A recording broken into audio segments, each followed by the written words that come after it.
안녕하세요. 10월 20일 아침 묵상 시작합니다. 오늘 본문 예레미야서 50장 1절부터 10절까지 말씀 함께 보겠습니다. 50장과 51장은 바벨론의 심판에 대한 예언이 전해집니다. 그리고 이것은 열방에 대한 마지막 예언이었죠. 2절을 또 보시겠습니다. 바벨론은 함락될 것이다 라고 표현하고 있고요. 그리고 그 우상들은 다 수치를 당하며 부스러질 것이다 라고 얘기를 하고 있습니다. 3절은 그 땅은 황폐하게 될 것이다 라고 말씀하고 있고요. 그리고 10절은 갈대아가 약탈을 당할 것이다 라고 하면서 이 바벨론의 멸망에 대한 심판의 메시지를 시작을 하고 있죠.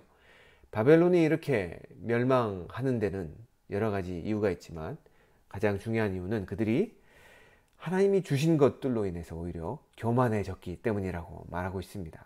더불어 바벨론이 멸망당한 또 다른 이유는 그들이 하나님의 백성인 이스라엘을 학대했기 때문이다 라고 말하죠. 결국 하나님의 일을 위하여 도구로 사용된 바벨론이 하나님 앞에서 스스로 교만해졌고 하나님의 백성을 학대하는 결정적 실수를 저질렀기에 그들은 멸망당하게 됩니다. 2절을 다시 한번 보겠습니다. 너희는 열방 중에 전파하라, 공포하라, 깃발을 세우라, 숨김이 없이 공포하여 이르라. 바벨론이 함락되고 벨이 수치를 당하며 무로닥이 부스러지며 그 신상들은 수치를 당하며 우상들은 부스러진다 하라. 자, 열방의 심판 중 바벨론에 대한 심판은 널리 공포하라 그렇게 말하죠. 왜냐하면 열방의 심판 자체가 바벨론을 통해서 이루어졌기 때문입니다. 여기서 벨이라는 것은 주인이라는 뜻인데요. 바벨론의 주신이었던 이 무르닥 혹은 마루둑을 일컫는 말입니다. 우리가 46장부터 오늘 본문까지 열방의 심판 속에 항상 그들이 섬기던 우상도 함께 심판되는 것을 보아왔습니다. 46장에 보면 46장 25절에 보면 애굽 신들을 벌하는 장면이 나오고요. 그리고 48장 7절에 보면 모압의 그모스가 포로로 끌려간다. 그리고 49장 3절에는 암몬의 말감이 사로잡혀 갈 것이다. 그렇게 표현하고요. 오늘 우리가 읽은 이 2절에도 바벨론이 섬기던 마루둑이 산산이 부서지고 수치를 당할 것이다 라고 말하고 있습니다. 강력한 제국이었던 바벨론이 주로 섬겼던 이 마루둑은 이제 하나님 앞에서 완전히 박살날 상황이 된 것이죠. 사실 46장부터 보아온 열방에 대한 신탁의 메시지는 이 열방의 사람들이 원독자가 아니라 이스라엘 백성이 원독자였습니다. 이스라엘 백성 곧 유다는 여호와 하나님이 계신 이 예루살렘, 그 성전이 있는 예루살렘이 함락된다는 것은 꿈에도 생각지 않았던 백성들이었습니다. 그러나 그들의 예루살렘 성이 함락이 되었고 성전은 회파되게 됐던 것이죠. 그들이 바벨론의 포로로 끌려간 이후에 그들의 처지를 돌아봤을 때 여호와 하나님이 과연 자신들도 구하지 못하는 그러한 연약한 민족신인가 라고 생각했을지 모릅니다. 그러나 이 예레미야의 신탁의 메시지, 열방을 향한 하나님의 메시지를 들었던 그들은 그렇지 않음을 깨달았을 것입니다. 여호와 하나님이 자신들만의 민족신이 아니라 그 하나님은 열방을 다스리시는 하나님이시고 열방의 신들을 파멸시키시는 그러한 하나님이셨던 것을 그들은 알게 되었을 것입니다. 특별히 유다를 압제하던 그런 바벨론의 멸망은 그리고 그들이 섬기던 그렇게 마루둑이라고 하는 그 신에 파멸당하는 모습은 하나님께서 이 모든 것들을 다 계획하시고 이루시고 통치하시는 만왕의 왕, 만주의 주이심을 깨닫게 해준다는 것입니다. 3절은 이러한 재앙이 어떻게 임할 것인지를 설명해 줍니다. 3절 말씀 보면 이는 한 나라가 북쪽에서 나와서 그를 쳐서 그 땅으로 황폐하게 하여 그 가운데 사는 자가 없게 할 것임이라. 사람이나 짐승이나 다 도망할 것임이라. 자, 여기서 우리가 보아야 될 것은 북에서 온 한 나라라는 표현입니다. 자, 이 북에서 온 한 나라는 사실은 이 메대를 의미하죠. 우리가 지도를 보면 이 메대에 대한 모습이 여기 나오고요. 바벨론 제국은 여기에 있고 이 북쪽에 메대 제국이 나오죠.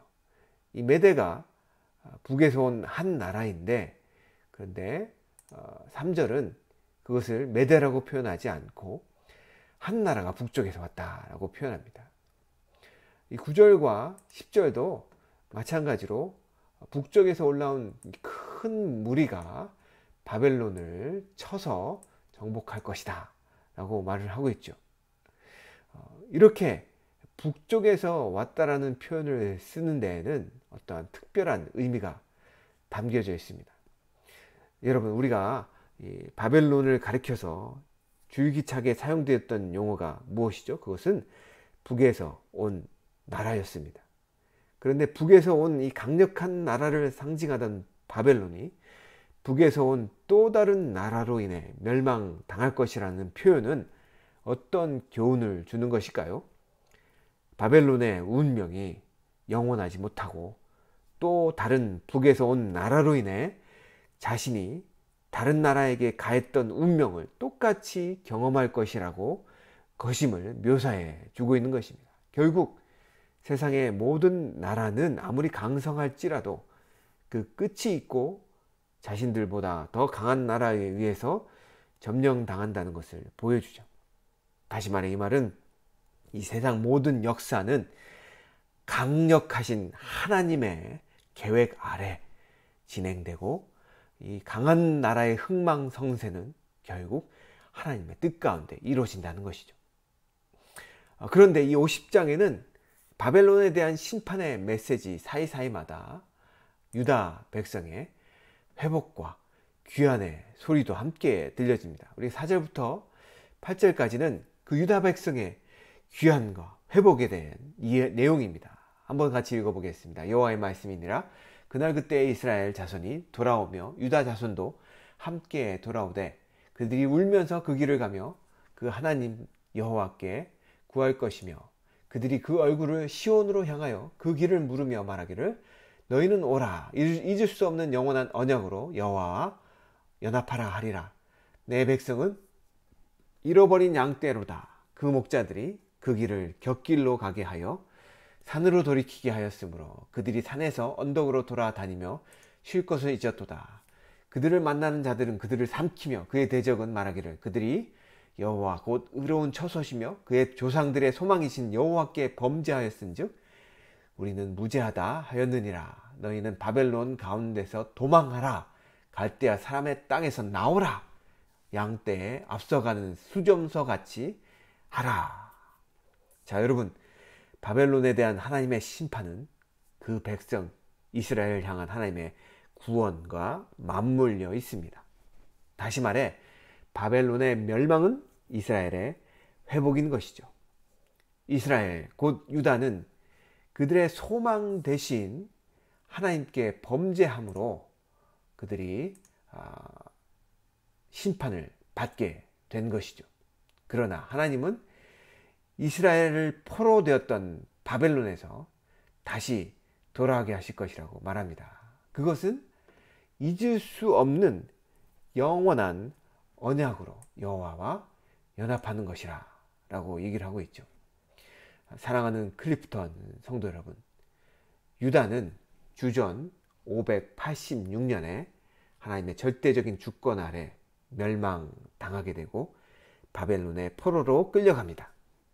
그런데 주전 538년에 메대와 바사 제국에 의해서 바벨론이 멸망당하게 되는데 그 또한 하나님의 주권적 역사 속에 일어나게 됩니다.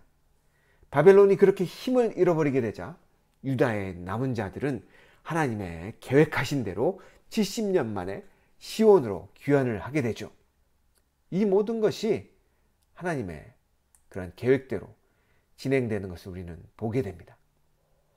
여러분, 유다가 바벨론에 포로된 것이 하나님의 뜻일까요? 아니면 유다의 죄악 때문일까요? 둘 다이죠. 유다의 죄악 때문에 바벨론의 포로가 되고, 바벨론이 멸망당한 것도 바벨론의 죄악 때문입니다. 그런데 이 모든 일들 가운데는 하나님의 섭리가 있는 거죠. 그리고 유다가 회복되는 것도 주님의 은혜이고 언약 때문이며, 그 안에도 하나님의 섭리와 계획하심이 있다는 것입니다.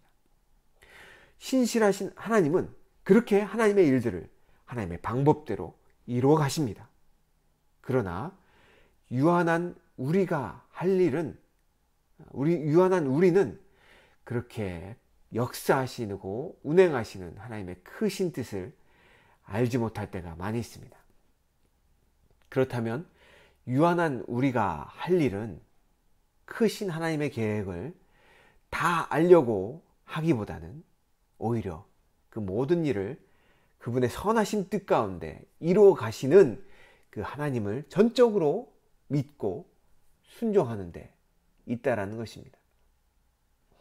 히스윌이라는 CCM 그룹 6집에 수록된 그저 엎드리는 것이라는 찬양이 있습니다. 그 찬양은 우리가 고백해야 될 그러한 신앙의 고백을 아주 잘 표현해 주고 있습니다. 한번 다 같이 읽어보겠습니다. 내가 아프고 아팠던 시간은 주님의 뜻일까? 아니면 내 고집 때문일까? 내가 견디고 참는 것, 그 자리에 지킨다는 게 주님의 뜻일까? 아니면 내 신념일까? 시간이 흘러 많은 산을 넘어왔지만 여전히 나는 답을 모르죠. 답을 몰라도 깨달은 것 하나 있는데, 그것은 주님께 그저 엎드리는 것, 주님께 그저 엎드리는 것.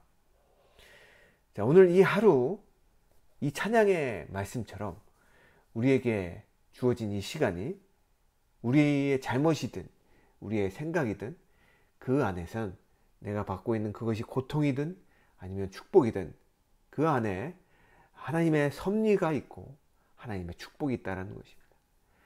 나는 왜 하나님이 내게 이런 것들을 주셨는지 이해하지 못할 때도 있고 잘 알 수 없을 때도 있지만, 그러나 우리가 해야 될 것, 우리가 유일하게 해야 될 것, 그것은 주님께 그저 엎드리고 주님 의지하면서 믿고 순종하며 나아갈 때 하나님께서 우리를 통해서 하나님의 일들을 이뤄나갈 것입니다. 여러분 기억하십시오. 우리가 할 것은 하나님을 그저 믿고 순종하며 엎드리는 것입니다. 그렇게 오늘 하루도 주님 앞에 엎드림으로 주님이 우리를 업고 가시는 것을 경험하시는 우리 클리프턴 성도님 되시기를 간절히 축원합니다.